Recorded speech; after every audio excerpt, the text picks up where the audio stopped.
ఓం విఘ్నేశ్వరాయ నమః. సంపూర్ణ రామాయణము యుద్ధకాండ 6వ అధ్యాయము.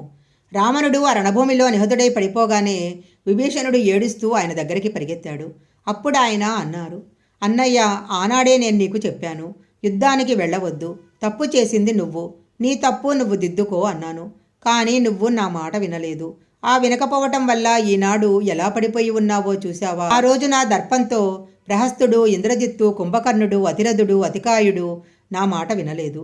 మా అన్నయ్య జీవించి ఉన్నంతకాలము ఎందరికో దానాలు చేశాడు, గొప్ప అగ్నిహోత్రాలు నిర్వహించాడు, మిత్రధర్మాన్ని నెరపి స్నేహితులకు కానుకలు ఇచ్చాడు, భూరిదానాలు చేశాడు, శత్రువుల గుండెల్లో నిద్రపోయాడు.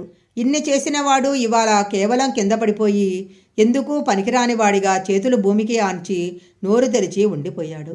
శాంతి పొందిన అగ్నిహోత్రంలా ఉన్నావన్నయ్య అని ఏడ్చాడు. అప్పుడు రాముడు, విభీషణ, నీకొక మాట చెప్తాను. నీ అన్నయ్య యుద్ధం చేయటానికి బెంగ పెట్టుకోలేదు, భయపడలేదు. ఉత్సాహంతో యుద్ధం చేసి పడిపోయాడు. ఒక వీరుడు ఎలా పడిపోవాలని కోరుకుంటాడో మీ అన్నయ్య కూడా అలాగే పడిపోయాడు అన్నాడు. అప్పుడు అంతఃపురం నుంచి కొన్ని వేల అంతఃపురకాంతలు పరిగెత్తుకుంటూ వచ్చి, రావణ, నువ్వు వెళ్ళిపోయావు, నీతో పాటు మా 5వ తనము వెళ్ళిపోయింది, భోగము వెళ్ళిపోయింది, ఇంత గొప్పవాడివి ఒక మనుషుడి చేతిలో మరణించావు అన్నారు. ఆ సమయంలోనే అక్కడికి మేలిముసుగు తీసేసి పరిగెత్తుకుంటూ రావణుడి పట్టమహిషి అయిన మండోదరి వచ్చి రావణుడిని కౌగిలించుకొని, ఇవాళ నేను మేలిముసుగు లేకుండా పరిగెత్తుకొచ్చావని కోపం తెచ్చుకోకు. నువ్వు దేవతలందరినీ ఓడించావు, ఎందరినో తరిమికొట్టావు, దుర్భేద్యమైన కాంచనలంకను నిర్మించావు, 10 తలలతో 20 చేతులతో ప్రకాశించావు, గొప్ప తపస్సు చేసి చివరికి ఒక మనుషుడి చేతిలో మరణించావు. ఆ రోజు హనుమంతుడు ఈ సముద్రాన్ని దాటి నీ 10 తలకాయలు అప్పుడే గిల్లేస్తాను, కానీ రాముడు నిన్ను చంపుతానని ప్రతిజ్ఞ చేశాడు కనుక వదిలేస్తున్నాను అని లంకను కాల్చి వెళ్ళిపోయాడు. ఒక్కడే అలా వచ్చి లంకను నాశనం చేసి వెళ్ళిపోతే నీ మనసులో శంక కలగలేదు. నీ జీవితానికి ప్రమాదం వస్తుందని నువ్వు ఆలోచించుకోలేదు. కోతులంటే చపల బుద్ధికి పెట్టింది పేరు.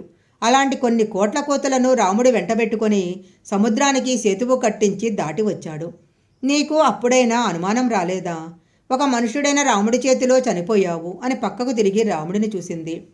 రాముడిని చూడగానే మండోదరి అన్నది, ఈయన మనుష్యుడు కాదు, సనాతనమైన పరమాత్మ, నిన్ను నిగ్రహించడానికి వచ్చిన శ్రీ మహావిష్ణువు. దేవతలందరినీ వానవ రూపాలు ధరింపజేసి వాళ్లను వెంటబెట్టుకుని శంకుచక్ర గదాపద్మాలను పట్టుకున్న శ్రీ మహావిష్ణువు వచ్చాడు. రాముడిని ఎన్నిసార్లు చూసినా నీకు వచ్చింది విష్ణువు అని ఎందుకు అర్థం కాలేదు రావణ? నువ్వు రాముడి చేత సంహరించబడ్డావని లోకం అనుకుంటుంది. నువ్వు ఎందువల్ల చనిపోయావో నాకు తెలుసు. ఒకప్పుడు నువ్వు తపస్సు చేయాలనుకొని నీ ఇంద్రియాలను బలవంతంగా తొక్కిపెట్టావు.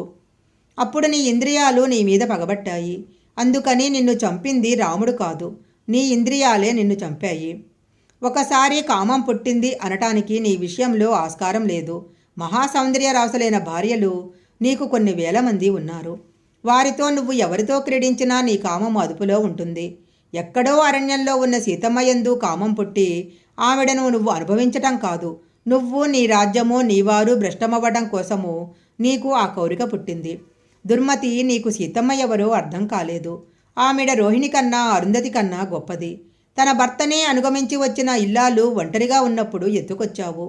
ఆ తల్లి తేజస్సు నిన్ను కాల్చింది. నీకు ఎన్నోసార్లు చెప్పాను, ఆ తల్లిని తేవటం వల్ల నువ్వు పొందే సుఖం ఏమీ లేదు, నాశనమైపోతావని చెప్పాను.